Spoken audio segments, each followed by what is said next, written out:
fampiroboroboana sy fanandratana avy ny teny malagasy tsy mijanona ny tonony tokony atsangana ny tranobe momba ny teny fanafonana ny etralaina amin'ny varina farana mila jerena ny vola miditra amin'ny fanjakana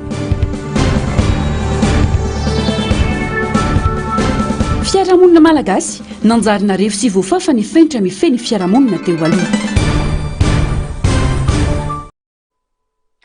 manatra ny fiarabana tompoko lasy tompoko vavy tonga soa ato anatin'ny fotoanan'ny fampalalam-baovao eto amin'ny fahitalavitra MBS manasolo mampalajana izay anaraka ny fampalalam-baovao hatramin'ny farany vaovao makasika ny fikonan-doam-pirenena avy hatrany no isataratsika ny fampalalam-baovao efa miroso amin'ny dingana fanomanana ho an'ny dinika nasionaly tariny FFKM i Madagasikara amin'izao fotoana izao ka tafiditra ao anatin'izany ny fampiofanana ireo mpiantsehatra sy ny fametrahana ireo rafitra mpanoana izany samy manana ny andraiky ny FFKM ny ministeran'ny fanavaozana ary ny rafitra teknika eo anivony primature ho an'ny mpanara-baovao dia ny famenona sy ny fandrindrana mazava eo amin'ireo rafitra ireo no anisany antoka tonga ny dinika nasionaly ho sehatra tena ivoan'ny faneho-kevitry ny vahoaka sy ny hevitry ny vahoaka itonana vaholana ho an'ny firenena rindra tsara ny niarin-tanjona no hitaterana ny antsipriam-baovao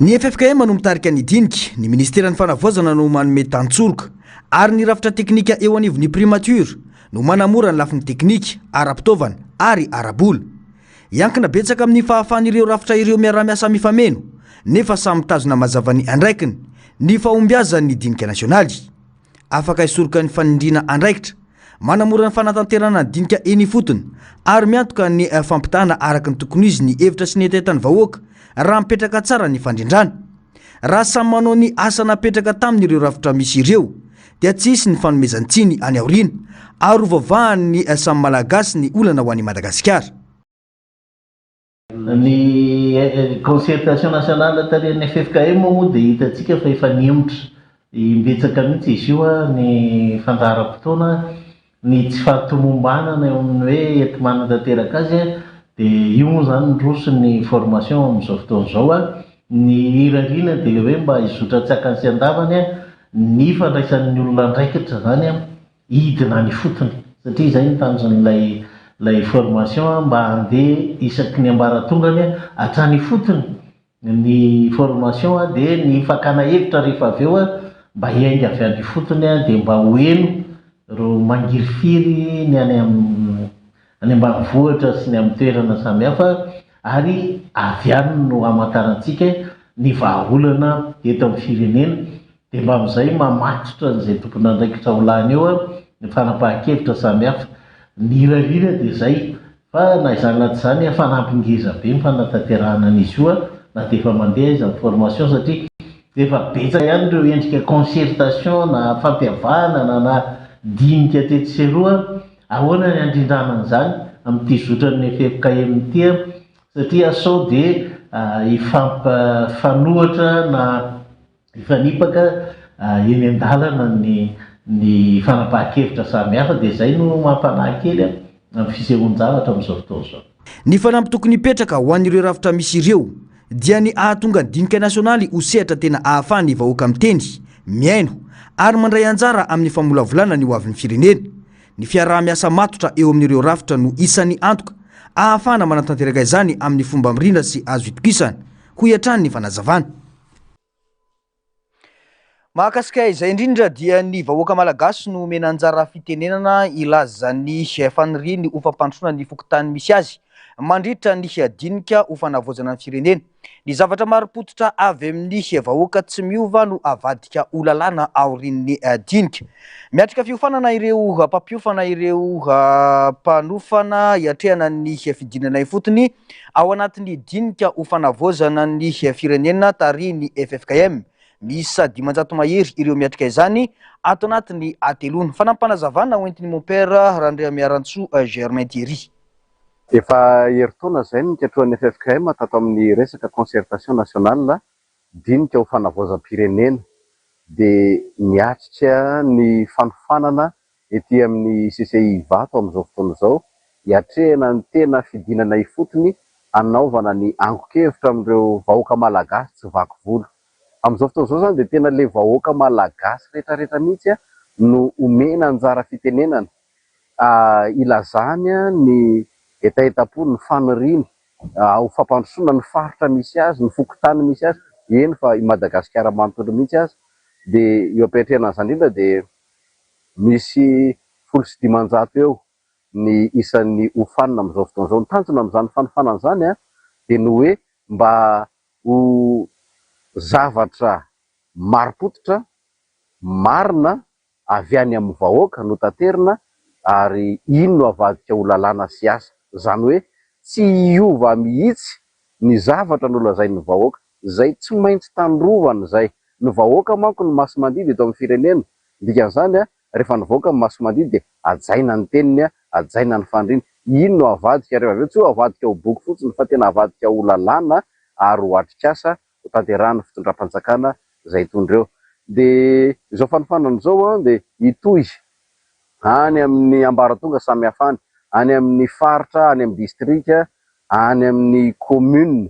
Dikan'izany rehetrarehetra izany dia zao sady efa manao antsoavo ho an'ireo olona tena hiatrika izany mba hanana fahavononana tahaka ny nataon'ireto nofanana taty reto, hanana fahavononana hanatanteraka ity asa masina ankin'ny firenena amintsika ity. Ho tanterina eo ihany ny toyn'izay rehetrarehetra izay, fa mitohy moa ny fiofanana izay atrehan'izy ireo amin'izao fotoana izao. Lafim-baovao hafa tanteraka kosa indray dia anisan'ny andriorinan'ny demokrasia ny fahalalana amin'ny teny sy maneho hevitra zoarovan'ny lalam-pandrenana ny ahazahoan'ny olom-pirenena mitsikera, manontany ary manolotra hevitra ho fanatsarana ny fitantanana ny firenena. Ho an'ny mpandinika raharam-pirenena Zafimahova Serge dia manomboka amin'izay eto Madagasikara indray ny famerana ny fahalalana maneho hevitra sy miteny izay mampatsiahy ny zava-nisy tamin'ny fitondrana teo aloha. Tokony ho modely amin'ny fampiarana izany izao fitondrana izao ho iatran'ny fanamafisany ity mpandinika raharam-pirenena ity. Ny antsiprian'izay eo amin'ny rindran-tsariny ny aro-tanjona. Zava-dehibe ho ana firenena andalam-pandrosoana toa an'i Madagasikara ny fisiany tsikera. Anisan'ny fomba ahafahan'ny olom-pirenena manara-maso sy manombana ny fitantanana ny firenena manko izany. Rehefa misy ny lesoka, ny fanapahan-kevitra heverina fa tsy mifanaraka amin'ny tombotsom-bahoaka, dia afaka maneho ny heviny sy manolotra soso-kevitra ho fanatsarana izany ny olom-pirenena. Tsy voatery ho fanoherana ny fitondrana ny tsikera. Tsikatra ndefa tatoato, fa miverina ny tery amin'ny fahafana miteny eto amintsika, izay zary fomba fanao ny fitondrana teo aloha, hoy ny mpandinika raharam-pirenena Serge Zafimahova. Ankehitriny zany nanomboka tamin'ny andron'ny Andriamatoa Andry Rajoelina dia mitohy ankehitriny ampiasaina foana zany le hoe atteinte sécurité de l'État isambosamborana olona, hoe manahirana zany ny zavatra ohatran'izay satria lasa instrumentalisé zany ny appareil judiciaire. Mila lamina angamba izy io ary indray aman-dreny mpiangonana mino fa manara-maso akaiky ny fandaminana an'izay. Fa le raharam-pirenena zany tokony avela malalaka ny olona miteny, dia anjaran'ny fanjakana zany manitsy izay tokony ahitsiny rehefa hita zany fa hoe tokony misy zavatra ahitsy. Izay angamba ny tokony fandaminana zany tokony hipetraka, satria matony misy ny tsikera dia misy zany zavatra tsy mety, fa tsy hoe terekomasa koa ny olona na hoe lasa misy terrorisme zany psychologique apetraka amin'ny olona hoe convoquena amin'izao zavatra rehetrarehetra tsisy dikan'izao ny olona hoe fangah izy ity fahalalana amin'ny teniny zoe ao anaty lalam-pandrenana, hoe zoany anaty lalam-pandrenana zay dia tokony hajain'ny mpitondra koa, fa tsy mety io ataontsika hoe apetsony ny olona rehefa mamosaka hevitra. Miantoka ny fahalalana amin'ny teny sy maneho hevitra ho an'ny rehetra ny andininy 10 ao amin'ny lalam-pandrenana. Ny andininy 110 kosa dia manome lanja ny zo ahazo vaovao izay fototra iray amin'ny fandraisana anjara ny olom-pirenena amin'ny raharam-pirenena. Tsy tokony atao haingon-dalàna izany, fa tokony ho modely amin'ny fampiarana izany izao fitondrana fanavaozana izao ho iatran'ny ny fanazavana. Tokony heverina ho ampahany amin'ny fiainana demokratika ny tsikera, ho ihany ny fanamafisana. Vao mahakasika ny tontolon'ny fiarahamonina malagasy kosa indray dia andian-taranaka sy taranaka ny aina sy nahita herisetra karazany maro. Ny taranaka misy amin'izao fotoana izao hoy ny mpandinika fiarahamonina ka maneho fa marary ny fiarahamonina malagasy. Mila fanasitranana ny zava-misy miainga amin'ny famerenana amin'loany ny fampianarana sy ny fanabeazana ho an'ny olom-pirenena ny fampifanarana ny politika mpanjakana amin'ny zava-misy iainana amin'izao fotoana izao indrindra fa ny lafiny ara-toekarena hoy ny fanamafisana. Manana andraikitra ny rehetra eo anatin'izany hoy hatrany ny fanazavana. Tato-baovao ny Ando Miaratina, Sarin-Dratsarin'ny Mathieu Princy. Marary ny fiarahamonina malagasy ankehitriny manoloana ireo abibiana etseroa. Niova tampoka ny fiarahamonina tato anatin'ny taona maro ny mpandinika fiarahamonina anika nanjary marefo sy voafafy ireo everina ho fenitra mifeny fiarahamonina teo aloha. Manjaka ny fantrana anika tsy mieritreritra izay ampitso ny rehetra ka mahavita manao tsy fanao. Ohatra ny hoe ny fihavanana zao ohatra. Sarotra be ny resaka fihavanana amin'izao mahavita mifamono ny olona satria no le ho an'ny Madagasikara manokana no le fisiany le fahantrana lalina dia mampatonga ny olona hoe aleony kokoa ohatra ny olona rehetrarehetra ho faty na mialaina na ohatrohatran'izany mitsipatsipaka dia na ny tena nazavana azy angamba ohatra ny olona hoe maty an-drano efa survie zany hoe zara fa miaina dia tsy fantantsony hoe iza le manodidina azy eo fa dia azo sarangitina aloha dia sarangotina mba hahafahany miaina kely. Mba ilazana amintsika zany hoe tena fa sarotra dia sarotra ny fiainana eto Madagasikara indrindra tato amin'ny fotoana vitsivitsy zany. Mitaky fanovana maro ny zava-misy miainga amin'ny fanabeazana maha-olom-pirenena, ny famerenana ny fifandraisan'ny fiarahamonina izay lasa goragora tanteraka, ny fanomezan-danja ny fifampitokisana ho ny fanazavana.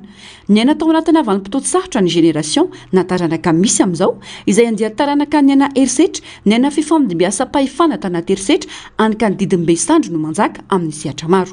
Dia tena mila miady amin'le ino izy teo le kolikoly zany mba ahafahana mamono an'izay le fahatsapana ohatrany hoe misy raha vao mahatsapa zany le olom-pirenena misy kajin'olona ohatrany hoe tsy mba voasazy zany manao izay danikipony manindry dia manjary tsisy asany intsony ny lalàna.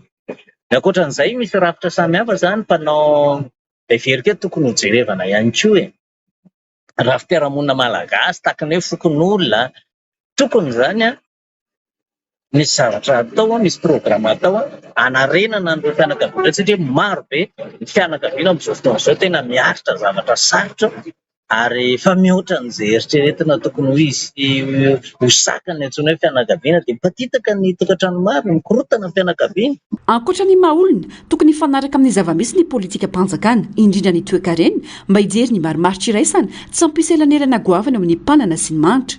Tokony hovahana sy atao laharam-pahamehana ihany koa ny fampananana asan'ny tanora ho ny fanamafisana. Satria anisany anankiray izy io mahatonga ny tanora anatin'ny tanjany sy ny heriny sy mpisokafana izy no mifanena amin'ireo le satria amin'izao fotoana izao misy ny tsy no fiparitahany zava-mahadomelina mitoka ohatra ny rano mandeha fa nitoka indray izao no mandeha fa ny rano ny jirama tsy mandeha dia mila jerevana zany zavatra zany.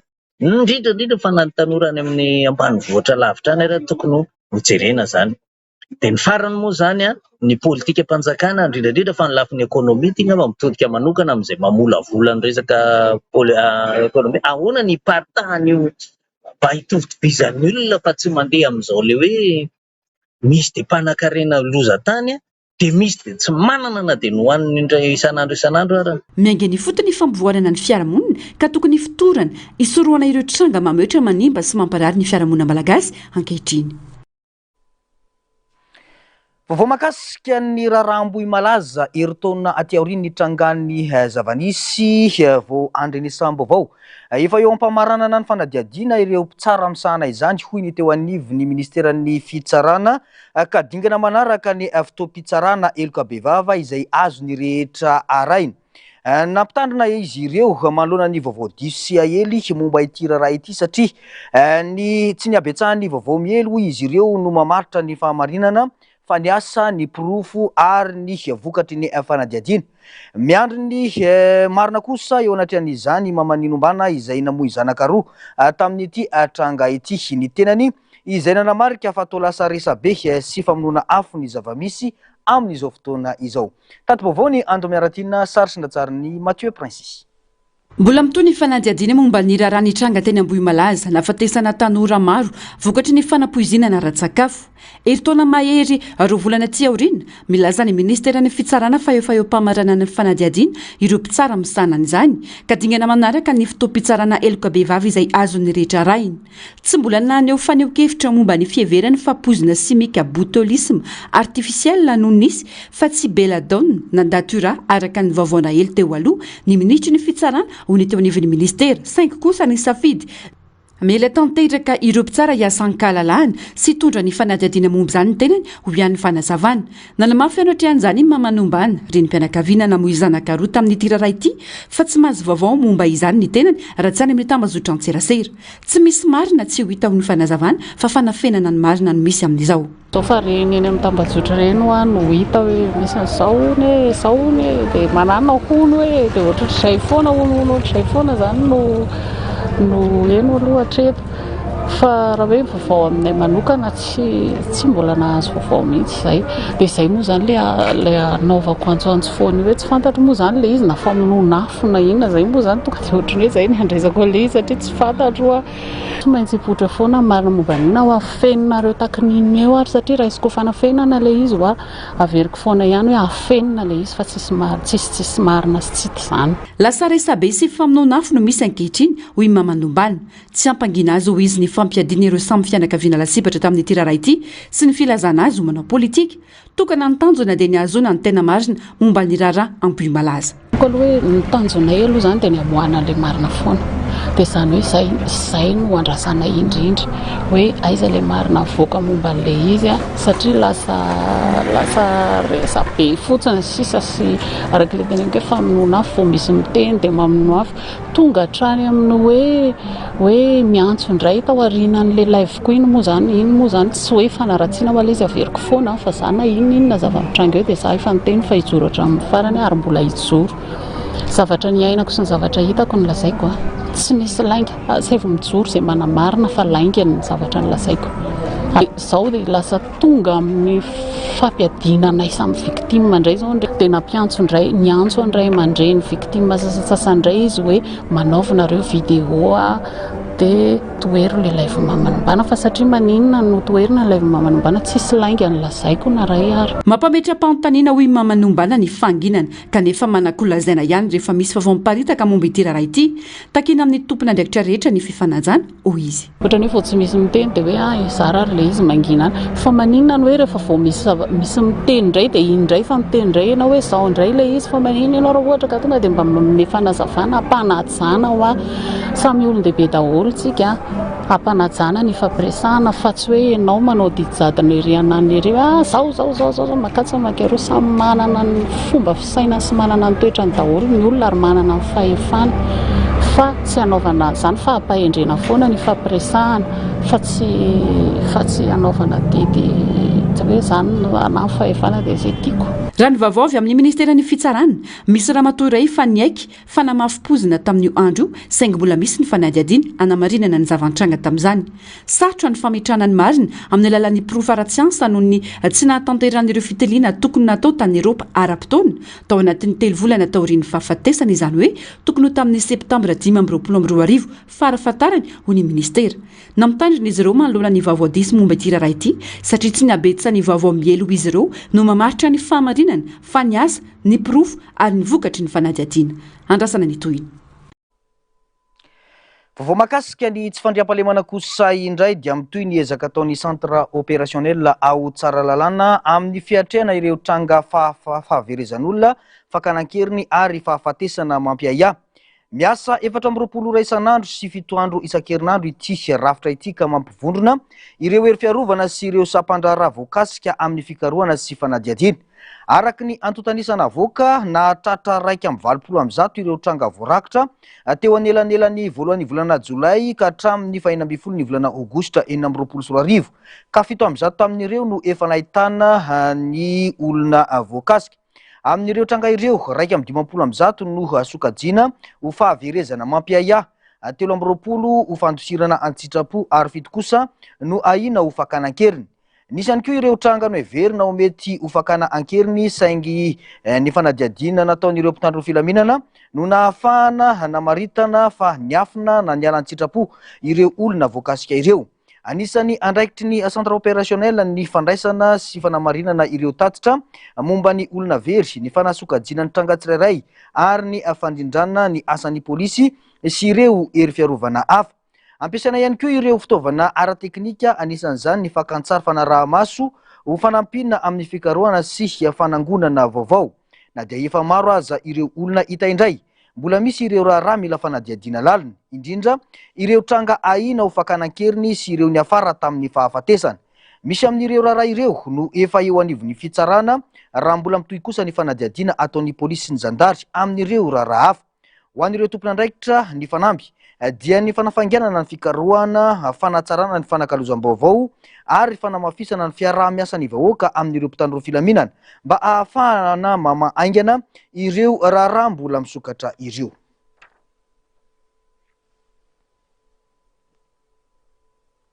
Vaovao ny tontolo iainana notoloran'ny fitondram-panjakana malagasy marobonina pirenena androany teny amin'ny lapam-panjakana Iavoloha ireo manampahaizana sy mpikaroka andrarezina amin'ny fiarovana ny zavaboary sy ny tontolo iainana eto amin'ny Madagasikara. Nandritra izany no nanentana ny filoham-panjakana ny fiaraha-mentana sy ny fiaraha-misalaha eo amin'ny rehetra amin'ny fikajiana sy fiarovana ny tontolo iainana. Tato-baovao ny Andro Miaratina, sary sy ndatsariny Mathieu Princy. Nampiakarina ho grand officier de l'ordre national malagasy ny professeur Tsimbazafi Jona Henri ary nampiakarina ho commandeur de l'ordre national malagasy ny professeur Steven Michael Goodman sy ny docteur Russell Allan. Rary ny sitsiny raha omena lanja ny olona sy ny mpisehatra rehefa misy ezaka vita ho ny filohan'ny fanavozana nandritra izany. Tokony hijana ohatra tsara ho an'ny mpikatroka sy ny mpisehatra amin'ny tontolo iainana amin'ny eran-tany izy ireo ho ny fanazavana.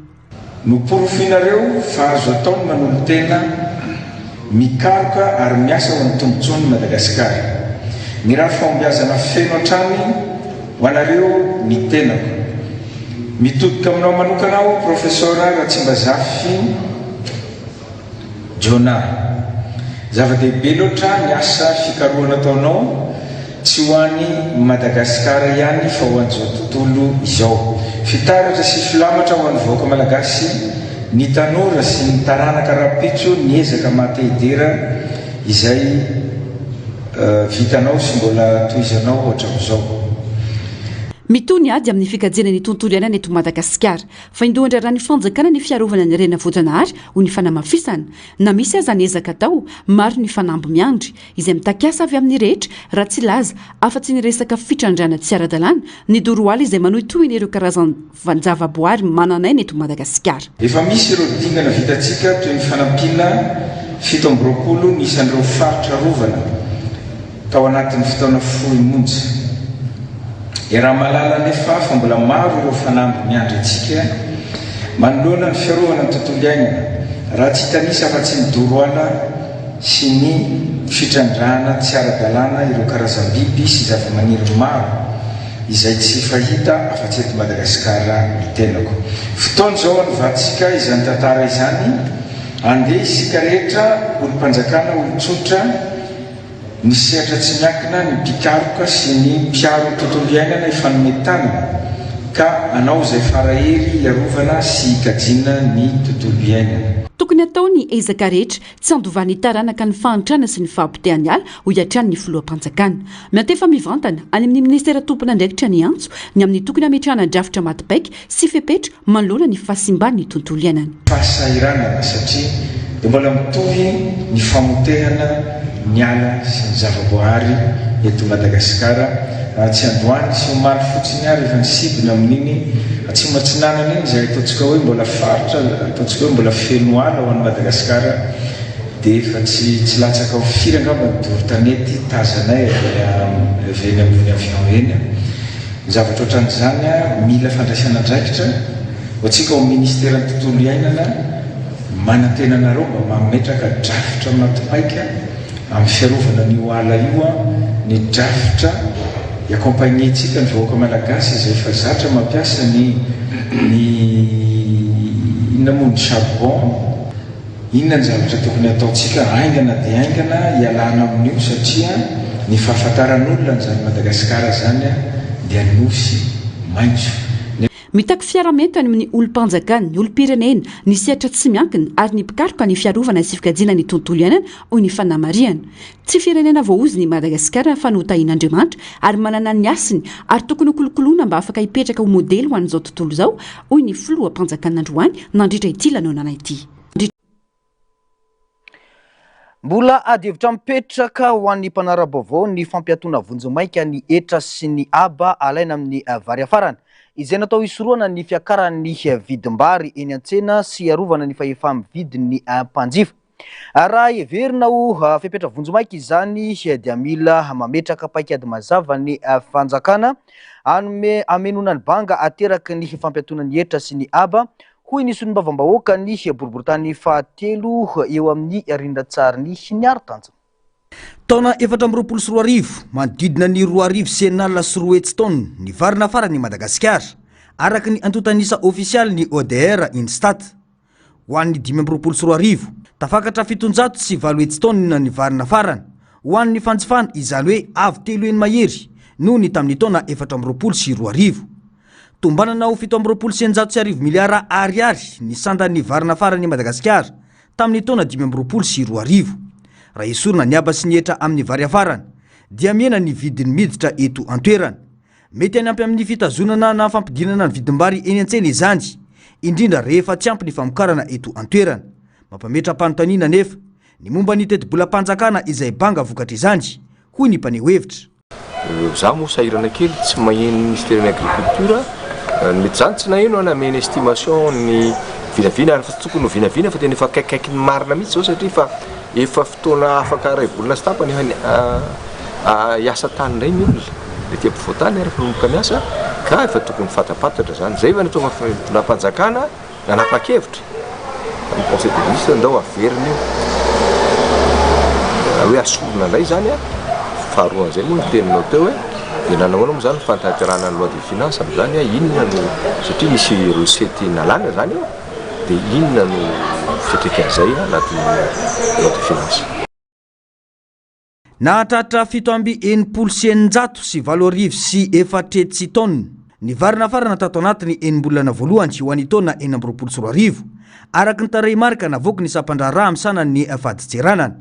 Antenaina fa vonjomaika ny fanapahan-kevitra fampiatoana ny etra sy ny abalaina amin'ny vary afarana ary efa misy ny paikady ahafahana mameno ny banga amin'ny teti-bola-panjakana hoy kosa ny solombavam-bahoaka ny boriboritany fahatelo. Iveriko fa mesura temporaire ihany no raisina mahakasika an'io zavatra io hoe satria tsika zany zao miditra amina mitsinjo le période de soudure dia tsy maintsy anao importation tsy maintsy tsetsemana zany le fahabangana amin'ny vary satria fatatsika fa produit sensible amin'ny vary ary ny vary ataontsika hoe foto-tsakafo malagasy dia tsy maintsy mandray mesura sahazan'izay ny gouvernement fa fahitako anazy tsy hoe mesura maritra koa hoe ohatran'ny teo aloha dia hoe tsy anaova-ketra foana ny vary ka ny fitondrana amin'izao fotoana izao raha mandray any efepetra hoe foanana mandritra ny fotoana mandalo ihany ny fitataova-ketra amin'ny resaka vary dia ataoko ngamba fifavoadiniky ny teknisiana tsara le izy raha mbola tsy ampy amaly ny filantsena ato anatin'ny famokarana eto an-toerana dia tsy maintsy miroso amin'ny fanafarana isika. Sosikevitra sady fanontaniana no apetraky ny mpisehatra ny amin'ny fametrahana politika momba ny etra izay tsy ampiakatra ny vidiny vary nefa sady anohana ny tantsaha malagasy no ampiena tsikelikely ny fiakenan-doha amin'ny fanafarana ho iatrany ny fanazavana.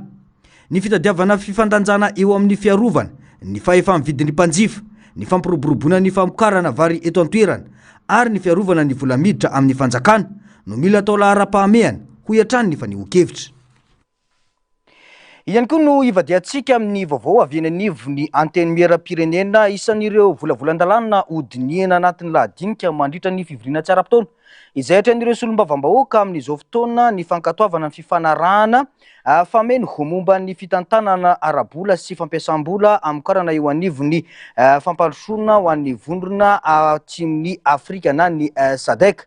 Isan'ny ladinga lehibe zany satria ampitombo ny fahafahana anokatra lalana vaovao ho an'ny fampiasam-bola sy famokarana raha ny fanazavany solombavambahoaka rindra tsara ny niaro-tanjona atranty. Ny volavolan-dalana laharana aotra 4 tsipika 4 tamin'ny rojona 4 mangataka alalana amin'ny fankatoavana ny protokôly momba ny fitantanam-bola sy ny fampiasam-bola eo anivon'ny SADC. Tsy fifanarahana ara-dalàna tsotra fotsiny ny protokôly fa mikendry ny anamafy ny fiaraha-miasa ara-bola sy ara-toekarena eo amin'ireo firenena mpikambana ao amin'ny SADC. Anisan'ny tanjony ny fampifanarahana ny politika ara-bola momba ny fampiasam-bola, ny fanatsarana ny tontolo iainana ho an'ny mpampiasa vola ary ny fanamafisana ny fitoniana ara-toekarena ao amin'ny faritra raha ny fanazavana. Zany hoe resaka fandrarahana privé ny tena marina amin'ilay izy dia ny resaka fampiasam-bola zany eo amin'ny samy mpikambana amin'ny SADC. Dia le izy zany misy tombotsoa izy satria misy ny karazana hoe fandrindrana zany ohatra raha resaka hetra zany dia misy fandrindrana raha mpiasa vola any amin'ny pays SADC zany no mpandrarahana anankiray dia tokony hoe mitovitovy amin'ny resaka hetra fitataovan-ketra misy eto Madagasikara ihany no mahazo azy rehefa tonga any amin'ny SADC izy. Dia ohatran'izay koa le ohatra misy mpandraraha avy any amin'ny SADC ampiasa vola eto Madagasikara tsy tokony misy fahasamihafiana be. Donc zany resaka hetra aloha zany isy ny harmonisation, tsy maintsy hifanatona ny teknisiana mba ho favorable amina climat d'affaires le resaka hetra ary mba gagnant-gagnant koa zany amin'ny samy pays membre. Ankoatran'izay ihany koa dia ankoatran'ny resaka hoe harmonisation zany amin'ny resaka hetra dia betsaka ihany koa ny lalàna mety hoe hifanatona sy hifandrindrana zany mahakasika ny mahakasika amin'ny resaka hoe protocole sur la finance et l'investissement. Raha ny tena marina zany dia natao ho iarovana sy amezana tombon-dany ho an'ny mpandraraha zany eto amin'le SADC zany hoe misy firenena 12. Tsy resahana amin'izay ny resaka hoe barrière tarifaire sy ny barrière douanière zany hoe le malalaka zany ny fanondratana, ny fanondranana sy ny fanafaranentana avy amin'ny pays SADC ireo. Mazava ny tanjona ny idiran'i Madagasikara ho isan'ny mpikambana ao anatin'ity vondrona ity dia ny fanakalozana ara-toekarena. Tsy nahena mpiasa sy nanararaotra izany i Madagasikara hatramin'izay any ka lasa resaka politika no nanjaka teo amin'ny firenentsika sy ny vondrona SADC ho hiatrany ny fanazavana. Tsika tsy nisizira ny opportunité zay efa teo foana tadio fa pays membre tsika dia misy cotisation mandoa cotisation any amin'ny SADC tsika zany dia fa tsika tsy nararaotra n'izay fa tsy hoe mitsabaka hoe manararaotra ny climat politika amin'izao ny SADC dia tonga eto fa zavatra efa mipetraka eo mety azahoantsika tombony bebe kokoa ny fidirantsika amin'ny SADC ny fiarahantsika miasa ny fitrandrahantsika amin'ny fiara-miasa amin'ireo SADC ireo na amin'ny resaka fanafaranentana na amin'ny resaka fanondrananentana zany ary tadio fa tsika efa nanondrana efa nisy any fotoana na nanao exportation surtout amina resaka textile tany amin'ny pays SADC ohatra zao hoe nandefitsika tany Seychelles, nandefitsika tany Comores, nandefitsika tany Maurice, nandefitsika tany Mozambique. Dia reny zavatra reny zany tokony exploitentsika tsara satria favorable ho amin'ny climat d'affaires ho amin'ny indrindrindra ho an'ny mpandraraha zany ny zavatra zany. Mety anokatra fahafahana vaovao eo amin'ny sehatry ny fampiasam-bola sy ny famatsim-bola ho an'ny Madagasikara izany, afaka manampy amin'ny fampiroboroboana ny orinasa sy ny famokarana eto antoerana ary anamafy ny fifandraisana ara-toekarena amin'ireo firenena ao amin'ny faritra raha ny fanazavana hatrany. Tontosa tetsy amin'ny Hôtel Colbert Antaninarenina ny fifanaovan-tsony ny fifanarahana mikasika ny fampandrosoana ny kakao eto Madagasikara. Ny Prime Ministre Mamitina Radonarson izay lehibe ny gouvernemanta ho an'ny lafiny malagasy sy ny talim-panatanteraka eo amin'ny fikambanana iraisam-pirenena momba ny kakao na ny ICCO no nisolotena ireo andany sy ny ankilany tamin'ity fifanaovan-tsony ity ny antsipriana izay eo amin'ny rindran-tsariny sy ny aro-tanjona hatrany. Natao anatanterana ny paikady sy ny drafa-pandrosona na rafitry ny filan-kevitry ny nasionaly momba ny kakao na ny CNC volana vitsivitsy lasa izay niaraka tamin'ny fanohanana sy ny fandraisana andraikitry ny ministeran'ny varotra sy ny fanjifana. manandanja lehibe ho an'ny setry ny kakao malagasy ity fifanarana ity, indrindra fa efa manana toerana miavaka eo amin'ny tsena iraisam-pirenena ny kakao vokarina eto Madagasikara. Nasongadiny ICCO ny mahasamihafa ny tsiro sy ny anitra mampiavaka ny kakao malagasy izay manampy amin'ny fanamafisana ny lazany eo amin'ny sehatra iraisam-pirenena. Nambaran'ny Prime Ministre fa manoana tanteraka ny seha-piarina kakao ny fitondram-panjakana izay everina ho anisan'ny rehare amin'ny pirenena. Hojerena hoy izy ireo lafiny mbola azo atsaraina mba ampiroboroboana bebe kokoa ny sehatra sy ampitomboana ny tombotsoa azo avy amin'izany. Ho an'ny ministera ny varotra sy ny fanjifana kosa, tsy afa-misaraka amin'ny ezaka ataon'ireo mpamboly sy ny mpamokatra ny kalitao sy ny asarobidi ny kakao malagasy. Noho izany, ny lahara-pahamehana, diny fiarovana sy ny fitazonana ny kalitaon'ny kakao ary fanatsarana hatrany izany mba ahafahana mampiakatra ny lanjany ara-barotra eo amin'ny tsena iraisam-pirenena. Tanjona ny ahafahan'ireo mpamokatra malagasy misitraka bebe kokoa ny tombotsoa ateraka ny lazan'ny kakao malagasy amin'ny alalan'ny fanatsarana ny famokarana, ny kalitao ary ny fahafahana miditra amin'ireo tsena mitako vokatra manaraka ny fenitra. Arak'izany, ity fifanarahana iarana amin'ny ICCO ity dia everina ho dingana iray anamafisana ny toerana misy ny kakao malagasy eo amin'ny tsena iraisam-pirenena sady anoanana ireo mpamboly sy mpamokatra izay fototry ny seha-piarina.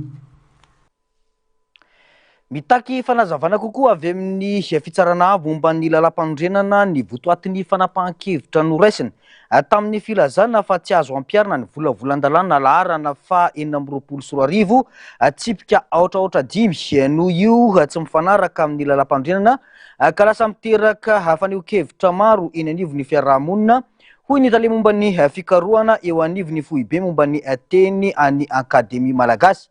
Na eo aza io fanapahan-kevitry ny HCCU mitoy ny tolona amin'ny fampiroboroboana sy ny fampivoarana ny teny malagasy hoy ny fanamafisana efa hita rahateo ny ezaky ny fitondrana fanavozana ampiroborobo ny teny malagasy. Fanadiadiny ny Andro Miaratina, sary sindatsariny Mathieu Prince.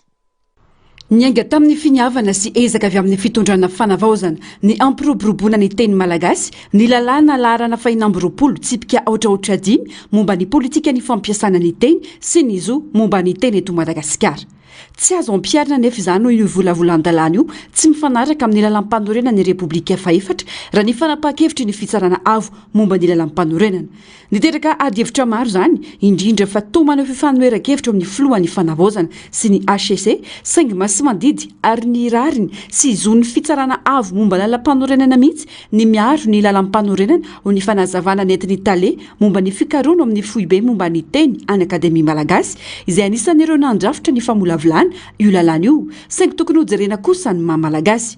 Tsy ampy ny fanazavana nentin'ny HCC momba ny fanapahan-kevitra raisiny ka tokony hijoro amin'izany izy ireo. Ty fandraisan'ny olona zany zao dia hoe ny teny frantsay mihitsy no arovan'ny HCC nefa tsy izay fa ny amin'ny lalam-pandrenana le hoe ny teny frantsay sy ny teny malagasy dia raha eritreretin'ny olona indray zany fa hoe tsy mahazo atao amin'ny teny malagasy mihitsy ilay fitondran-dra-panjakana sy ny taratasy fitsarana sy ny sisa zany fa dia hoe atao amin'ny teny frantsay tsy izay le izy fa hoe atao avy amin'ny teny roa afaka mampiasa ny teny malagasy fotsiny ianao fa ny teny frantsay tsy azo atao hoe tsy ampiasainy no amin'ny fitondran-drara zay ny le izy dia tokony nazavainy dia raha tena nazava ohatran'izay le izy hoe ny teny malagasy ampiasaina ihany fa eo an-daniny ihany koa azo ampiasaina ny teny frantsay dia azo atao ny manao an'le taratasy fanjakana amin'ny teny anankiroa raha zay le izy dia tsy olona ninona le tsy misy le fisafidiana fa zao manjary diso fandray an'le teny HCC ny vahoaka zany hoe malagasy zany hoe izay.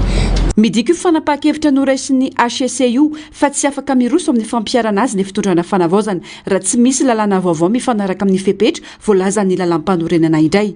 Tsy mijanona eo anefa ny tolona ho ny fanamafisana fa tsy maintsy tohizana ny ezaka anairana ny malagasy hanome lanja ny teny malagasy izay manana anjara toerana goavana amin'ny fampivelarana ny maha-olona ny fandavorariana ny fiainana andavanandro ho ny fanamafisana. Manafao ny ezaka tanteraka zany mba anaitairana ny malagasy zany hanome lanja ny teny malagasy satria ny tompony iray ve toy ny tolona zany tsy afaka mandrika ny lalam-pandrenana rariny aloha le teny HCC fa isan'ny kilan'izay zany tsy maintsy misy ihany zavatra ho atao. adika ny olo-pirenena ho tsy firarahina ny teny malagasy sady mbola maneho endrika fanjanana io fanapahakevitry ny HCU raha ny faneho-kevitra samihafa azo ataony manova ny lalàna ifanaraka amin'ny filan'ny malagasy ho ny fanamafisana. Ao amin'ny baiboly ary tena misy lalàna novaina ao amin'ny baiboly noho ny fahelan'ilay lalàna tsy mifanaraka tsony amin'ny filan'ny kristiana dia novaina ka ahoana ny lalàna nataon'ny zanak'olombelona tsy azo ovaina tokony novaina amin'izay ilay lalàna zany ifanaraka amin'ny filan'ny malagasy ohatrany hoe mbola misy galenia akolaka indray ve zany eto amin'ny firenena. Ho an'ny olona mianatra zany dia mety kokoa samy teny frantsay fa raha vadika teny gasy dia lasa sahirana indray le fazatra le teny frantsay fa mampanahelo indray nefa le olona avy any ambanivohitra tsy mahay le teny frantsay dia mampanahelo izy. Amaky didi-pitsarana ianao amin'ny teny frantsay ny olona teninao nefa tambanivohitra kely avy ambanivohitra tsy midika koa zany manambany olona fa samy hafa le fahaizana samy hafa ny anarany ka aloha atika amin'ny teny gasy tsara mazava ihany le resaka. Anisan'ireo tanjona tamin'ny famolavolana ny laharana 422 tsipika ohatraohatra 5 ny fanandratana ny teny malagasy ho anisan'ny fototry ny maha-malagasy ny fampitomboana ny fampiasana azy eny anivon'ny sehatra asa-panjakana sy amin'ny sehatra fanabeazana ary ny fampahafantarana bebe kokoa ny olo-pirenena ny mahakasika azy. Ny teny malagasy ihany koa efa nisalotra ny satan'ny teny mita sisy tany tamin'ny taona 2012 ka tokony hampirisika ny rehetra nandratra izany avo. Anaporifoana amin'ny rehetra ny tokony itiavana ny teny indreny ny fanomezan'ireo firenen-kafalanja ny teny malagasy. Anisan'ireo i Comore izay nametraka mihitsy ny daty ny 7 Jolay natokana ampiasana ny teny malagasy ao aminy.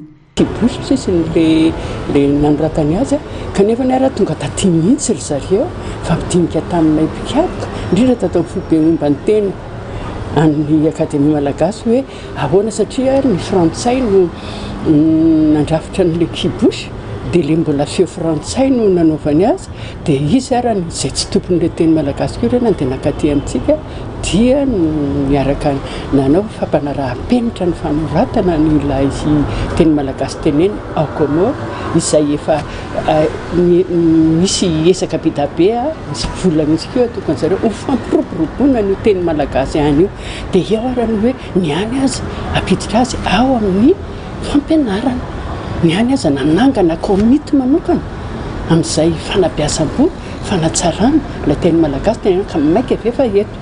Misy ny foibe momba ny teny an'akademia malagasy saingy ampy ampiroboroboana ny teny malagasy ny tokony hananganana ny tranobe momba ny teny mialoha ny idirana amin'ny Repoblika Fahadimy ho ny sosikevitra ity mpampianatra ity.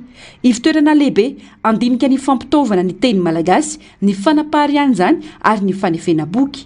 Mbola fanambogoavana ihany koa ny famoronana volambao mba tsy ampahazovana ny teny vahiny vao hisy izany. Angamba tsy hiandry an'ilay Repoblika Fahadimy vao hananganana izay fa mety ho azo ny ministeran'ny kolontsaina ho atao ihany izay dia satria koa moa ny mahavelom-po ilay safidy ny fitondram-panjakana na eo io amin'ny lalam-pandrenana io na tsy eo ny safidin'ny fitondram-panjakana dia ilay anome fa nasian'ny lanja ny fampiasana ny teny malagasy dia teny atsipoko amin'ny fitondram-panjakana ihany izay dia momba n'le hoe ahoana zany amin'ny hevitra rery mihitsy ny amin'izay tranobe izay. Raha iverenana milaza ny andin'ny faefatra ao amin'ny lalam-panorenana fa ny teny ofisialy ampiasaina eto Madagasikara dia ny teny malagasy sy ny teny frantsay.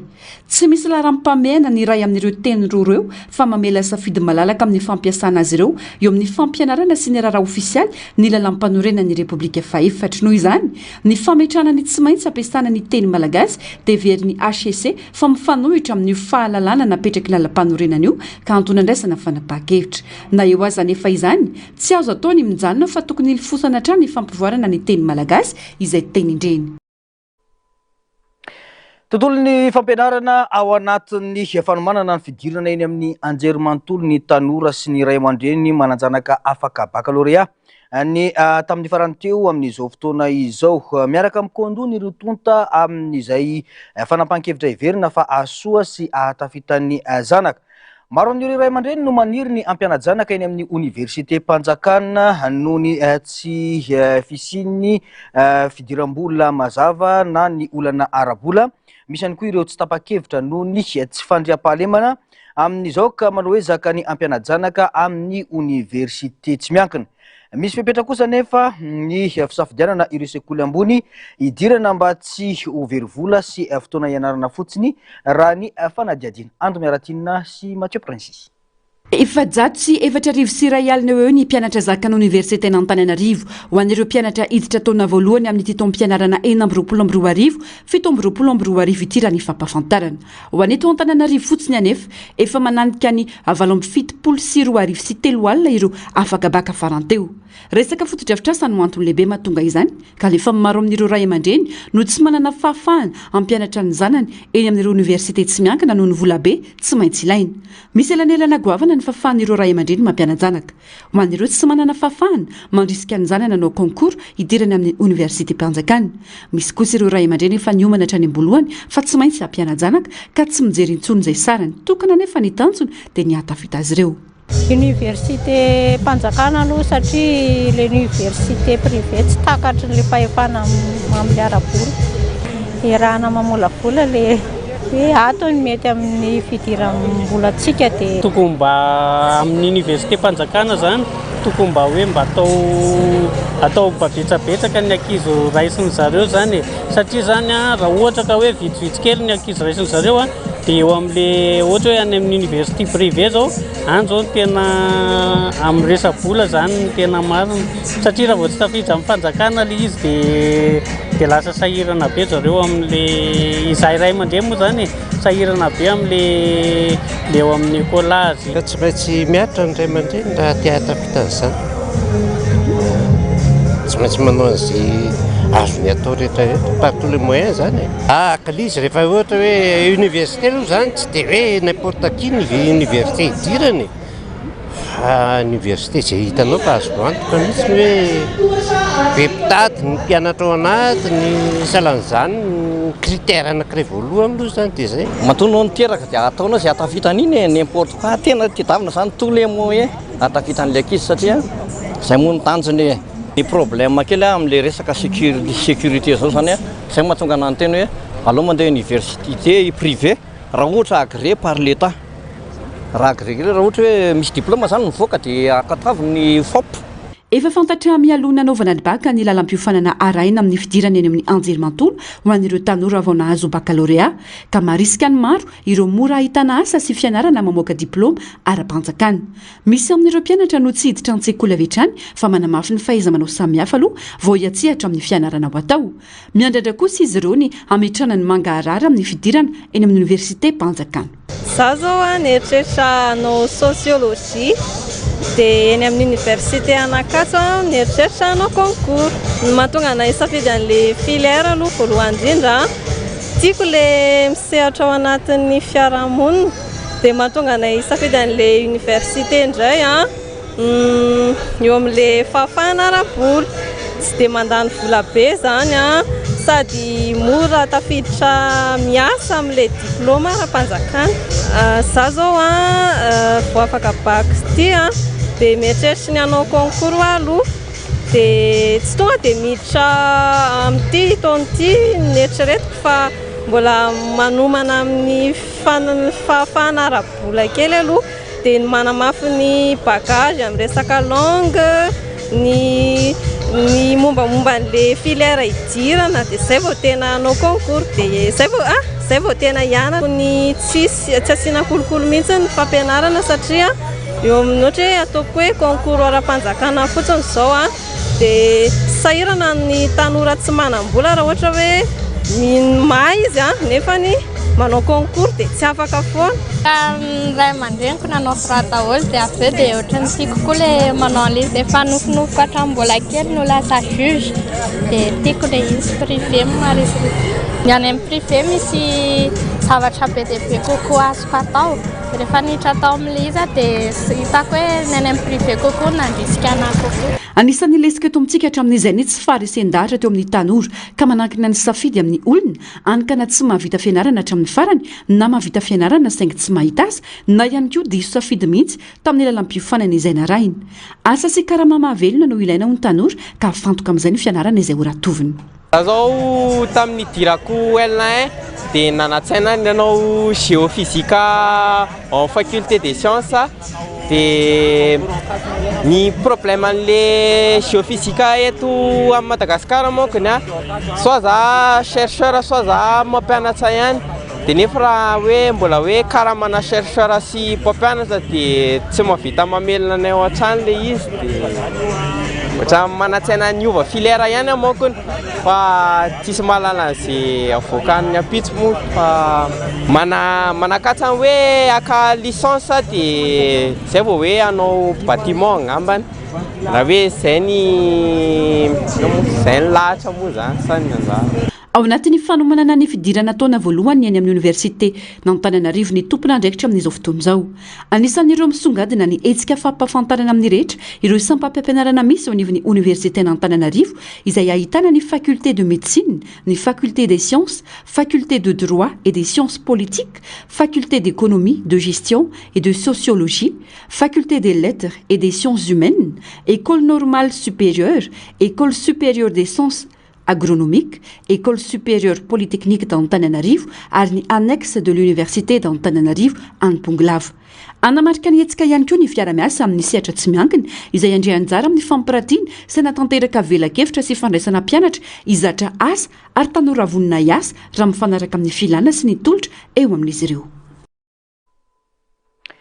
Maresaka avy any ivelany namono olona anjatony maro ny fihotsahan'ny tany sy ny fotaka vokatry ny tondra-drano mahery vaika tany Nepal omaly alarobia. Anarivony maro ireo tsy hita-popoka anisan'izany ireo mpizahatany vahiny any an-toerana. Mbola eo andalam-pikarohana ireo olona tsy hita ireo tompon'andraikitra manoloana izao atranga izao. Ny antsipirian'izay.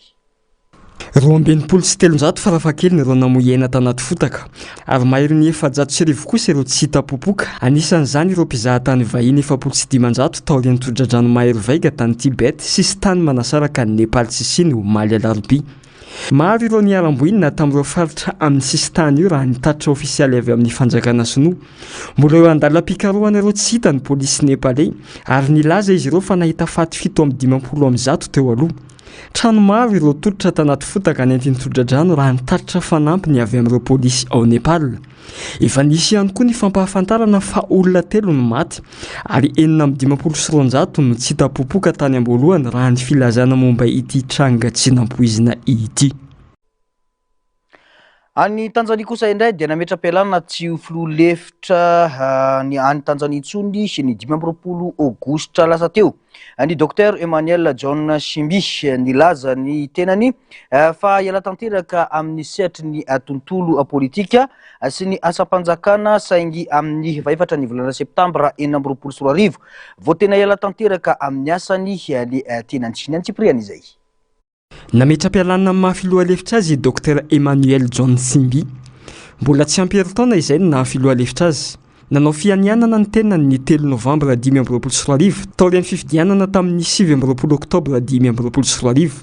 Tsy fantatra mazava ny antony tenany ialany saingy nilaza izy fa resy lahatra tanteraka amin'ny fanirian'ny filoham-pirenena fiovana. Nampanantena ny filoha Samia Suluhu Hassan koa ny tenany fa raha tonga amin'ny fotoana ilan'ny filoha lefitra hafa dia hiala amin'ny toerany iny Shimbi. Misy tatitra sasany laza fa tsy nisy ny fifanarahana eo amin'ny Shimbi sy ny filoha Samia Suluhu Hassan saingy tsy mbola voapirofo amin'ny fomba ofisialy izany. Raha vao nametra-pialana iny Shimbi dia nesoriny Shama Samampijuzi na CCM tsy ho mpikambana ao amin'ny antokony tenany izay sekretera jeneraly ny CCM. Mampiseho ny zava-misy fa mety misy fifandraisana eo anivony antoko CCM ary mety hisy fiantraikany amin'ny fomba hitondrany Samia Hassan gouvernemanta izany. Tsy mila fifidianana izay ho filoha lefitra vaovao nefa i Tanzania fa mamela ny filohan'ny indiolom-baovao ny lalam-panorenana any an-toerana saingy mila mandalo ireo dingana ara-panjakana sy fankatoavan'ny parlemanta. Ny fandanjana fanana ataona dokotera iray sy ny torimaso hafahafa tany Azia no afakely hoentina aminao indray amin'ity androany ity. Nametraka marary enina efa ho faty teo amin'ny mizana manokana ny dokotera iray antsoina hoe Duncan McDougall avy any Haverhill, Massachusetts tamin'ny volana aprily 7 tamin'ny fotoana nahafatesan'ireo olona marary dia hita fa ny hena tokony ho 3.7 ny ounce na 1.20 grama ny marary iray. Efa nifaritany mialoha ny fihenan-danja vokatry ny entona avy amin'ny hamandony hoditra ary raha ampitahina amin'izany dia tampoka sady lehibe lavitra io fihenan-danja hitan'io.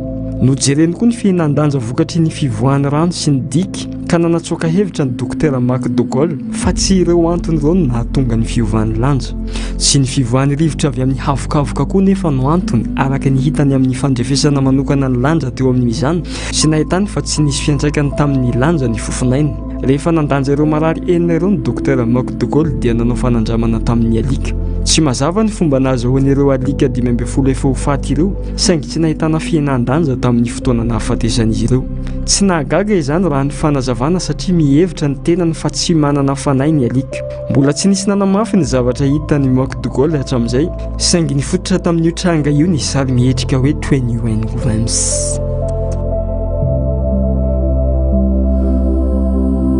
Lasa tanàna malaza eran-tany Kalashi, tanàna kely any Kazakhstan any Azia no ireo tranga aretina torimaso hafahafa tsy fahita nanomboka tamin'ny taona 13 ka hatramin'ny taona 2014. Maro tamin'ny mponina ao manko no natory tampoka tsy araka ny tokony ho izy, indraindray mbola eo ampiasana ary ny sasany resy tory tampoka eny am-pandehanana. Naharitra roa ka hatramin'ny 9 andro io torimaso io ary tsy afaka nanao na inona ny vatana. Tsy nifidina lahy na vavy io tranga io fa nahazo ny ankizy sy ny tanora ary ny lehibe. Ankoatra ny torimaso lalina nisy soritsaretina hafa koa toy ny faharerahana mafy, ny fahavelezan'ny fitadidiana ary ny fahitana zavatra tsy misy na ny hallucination. Ny teraka tahotra sy ahiahy be teo amin'ny mponina izany noho ny tsy fahafantarana ny antony ary maro no ny hevitra fa mety ho aretina vaovao na loza avy amin'ny tontolo iainana ity tranga ity. Lasa antsoina hoe Sleepy Hollow io tanàna io tamin'izany fotoana. Raha ny hevitry ny mpandinika dia mety avy amin'ny entona monoxyde de carbone sy entona hafa manimba izay nivoaka avy amin'ny toeram-pitrandrahana uranium taloha teo akaikin'ny Kalachi no antony lehibe. Mety niteraka tsy fahampiany oksizena ao amin'ny atidoka nahatonga ny torimaso tsy voafeh sy ireo soritsaretina hafa ireo karazana entona ireo. Tapitra ny fampahalalam-baovaontsika tompo-klasy tompoka vavy mankasitraka anona naraka izany hatramin'ny farany. Isorana teknisiana sy namana mpanao gazety niaraka nanatontosa izao fampahalalam-baovao izao. Mametraka ny soavatsara. Veloma tompoka.